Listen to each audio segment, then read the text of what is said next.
অনেক দিন পর আসলাম ইটার খোলা। দেখছো কত সুন্দর লাগতেছে, পুরা সারি সারি ইটাগুলো দেখতে খুবই চমৎকার।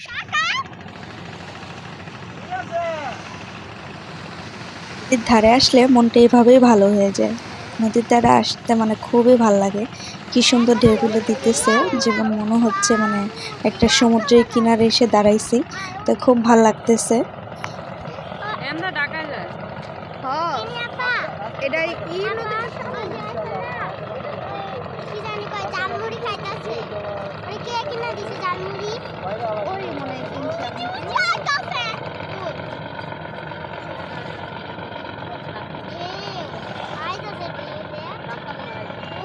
বরিশালের লঞ্চ, বালুর ট্রাক, ট্রলার এগুলো আসতেছে আর ঢেউগুলো খুব সুন্দর লাগতেছে। ঘুরতে আসবো ঝালমুড়ি খাবো না তা তো হতে পারে না। তাই এসে আমরা এখানে খাওয়া দাওয়া মানে এখানে যত ধরনের রুটি খাবারগুলো পাওয়া যায় সেগুলো তো কমন খেতে হবে। আর এই ভাইয়া ঝালমুড়িটা খুব ভাল লাগে, মানে অনেক মানে ওইখানকার তুলনায় মানে তার ঝালমুড়িটাই খুব ভাল লাগে। তাই আমরা এখানে ঝালমুড়ি কিনতেছি।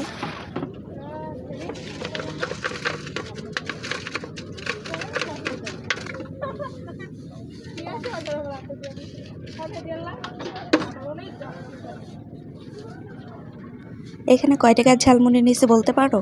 বেশি না, মাত্র 20 টাকার। তো এখানে 20 টাকার ঝালমুড়ি দেখছো খুবই ভালো, মানে পরিমাণটা খুবই ভালো দিছে। আর টেস্টও তোমাদের আগে বললাম খুব ভালো। তাই কারো যাতে লোল না আসে সাবধান। সব বিচ্ছু বাহিনী নিয়ে ঘুরতে আসছি আর আমার এক বিচ্ছু কি শুরু করছে দেখেন। এখানে নদীর ধারে আসছে আর নদীতে পা ভিজাবে না তা তো হতে পারে না। তাই সে পা ভিজাবে কিভাবে সে প্রশিক্ষণ নিতেছে। আর এখান থেকে নিচে নামার মতো তেমন ভালো কোনো প্রসেসিং নেই। তো এখান থেকে ও লাভ দিয়ে মানে নদীর ধারে যাবে ওর পাটা ভিজানোর জন্য। কিভাবে লাভ দিব, কক্সবাজারে পিকনিক লব এখানে গিয়া দেখছেন এই নদীর ধারে পাও ডুবাইব এর জন্য। যাও যাও নামো। তুই কই যাইতেছে গা? না না কচুরি না, ডাবটি না।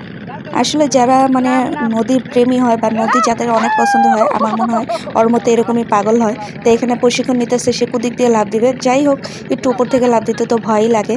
আর এখানে তার সওয়াল শুরু করছে মার জন্য। তাই আমরা তাদের প্রশিক্ষণ দিতেছি, দে দে লাভ দে লাভ দে, এমন একটা অবস্থা। না কোনো নাই না বলি ভাবি গেছে পানাবি পিকনিক করুক।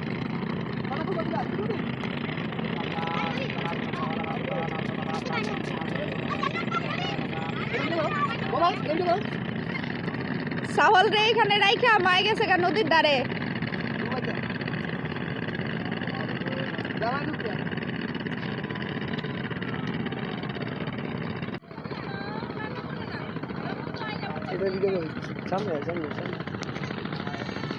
নুসু কি হয়েছে?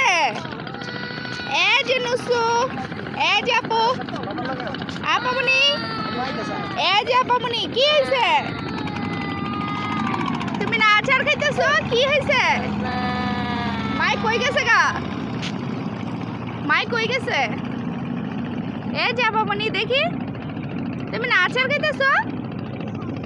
দাও একটু আমাকে আচার দাও আপামনি। হ্যাঁ আপু নুসু এ যে তোমারে ডাকে বাবা। এ যে আসো আপামনি, দাও আচার দাও, এটা আচার দাও।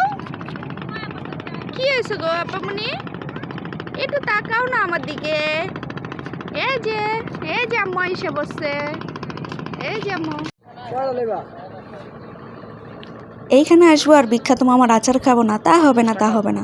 তাই সিরিয়াল ধরছি তার কাছ থেকে আচার নিতে। এখানে আমরা প্রায় 11 জনের মতো আসছি, মানে ঘোরাঘুরি সব মিলিয়ে আমরা 11 জন। তাই এখানে 11টা আচার নিব। আর এই আচারটা ও যে খেয়েছে তার হয়তো খুবই ভালো লাগছে, জানি না কার কার ভালো লাগছে। কাকার বিখ্যাত আচার মুন্সিগঞ্জতে আইছি ভাই, আনা আচার খাইতে তো সামনে খোলা আকাশের নিচে দাঁড়িয়ে দাঁড়িয়ে মানে উপরি খাবারগুলো খেতে খুবই ভালো লাগে। তো এখানে নদীর ধারে মানে নদী দেখবো আর আচার খাবো, মানে এটার মজাটাই আরেক রকম, মানে আরও বেশি যেমন স্বাদ বাড়িয়ে দেয়। তাই মানে যাদের উপরি খাবার লোভ আছে তাদের জন্য তো খুবই ভালো। তো এখানে আমার ছেলে ব্যানার পড়তেছে আর দেখতেছে সে কত পদের জিনিস দিয়ে এই আচারটা তৈরি হয়।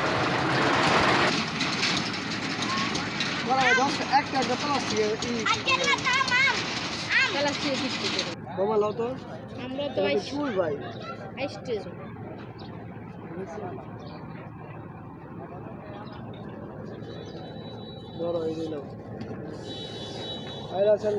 শেষ জান আর